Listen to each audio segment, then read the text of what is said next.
Our teachers, whether we meet them in a formal educational setting or whether we just meet them in life, are the first people other than our parents really that leave indelible marks on our lives that really change who we are and help to form who we are.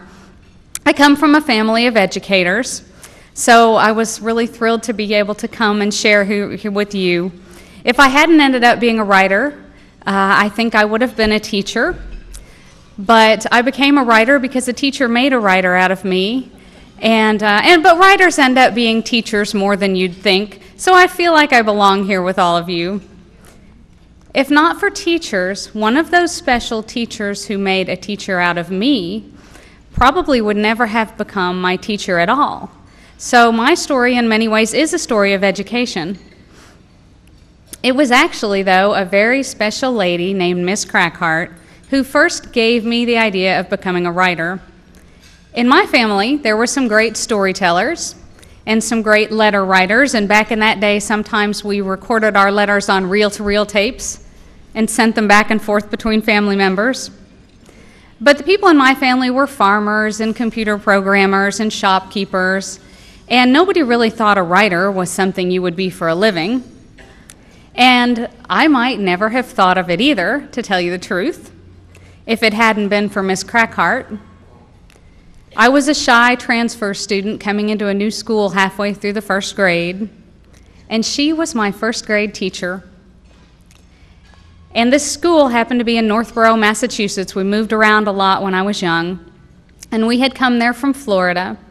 So it felt very, very foreign to me, this whole concept of putting on 8 layers of clothing and galoshes and all these things. And there were hooks in the hallway in that school, and you would go to your hook and you would strip all that stuff off and leave it there on your hook and your galoshes along the hall to go in. And what happened very, very often, because it's so snowy there, is we had to stay in for indoor recess, which for me was an absolutely mortifying concept. Having come from Florida, I had very little experience with indoor recess, and I was absolutely mortified because what you had to do at indoor recess was ask somebody to play a board game with you or something. And I was terrified by that because I thought the person would say no, and then I would just die of embarrassment or something right there. And so what I was doing one day when I was fairly new in this school was I was sitting there writing a story because you had to do something during indoor recess. So I was writing a story, and Miss Crackhart came up and she started to read the story over my shoulder. And she was saying things like, "Oh, this is a great story, and I wonder what happens next." And I was writing faster because, I was kind of a shy kid who flew under the radar. I had been in a private school before that, and I'd had a grouchy nun for a teacher. And I really, really did not want to be noticed by her.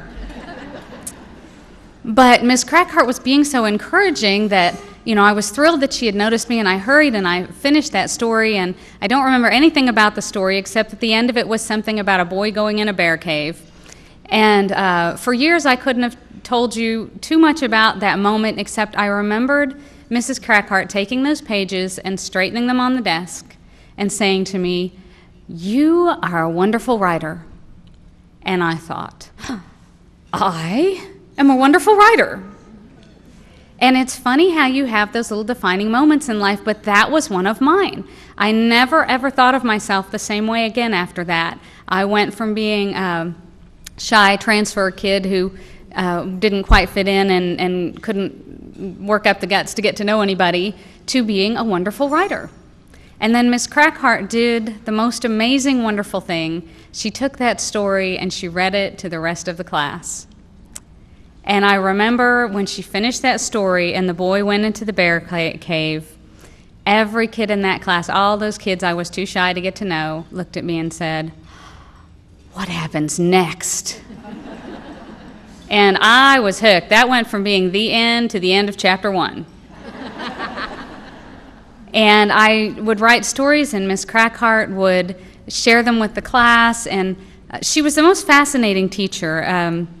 She left something so permanent in my life, and I was only in her classroom for a little while, but she left something really permanent and really good with me. And that's a pretty big deal when you think about it, to leave something permanent with somebody that's good and that stays forever. She taught me to believe in myself and never to underestimate the power of a good story. Sometimes when I should have just told the truth, I'm sure. But she loved books and writing, and she always had us performing little puppet shows and plays and things in her class, and we were always doing something fascinating. That was the contrast, because I had come out of a school where I didn't like school, and I was afraid of the teacher, and it was a horrible thing for me the day I figured out that when you do this, the teacher can still actually see you. She's just seeing you with your hand up over your eyes. It was horrible when I figured that out in the nuns' classroom, because then there was just no escape. But in Miss Crackhart's classroom, every day was a new adventure, and we were always doing interesting things. And for years, I couldn't have told you whether she was a young teacher or an old teacher. I couldn't have told you anything about her, but I could have told you what we did in that class, and I could have told you that she told me I was a wonderful writer. And I tried years later, after the book started being published, to look her up, and I couldn't find her. But miracle of miracles, a reporter in Northborough, Massachusetts, picked up the story when I dedicated my third book, The Language of Sycamores, to her, and found Miss Crackhart. And I was able to thank her and tell her what an effect she had on my life in the first grade in those few months.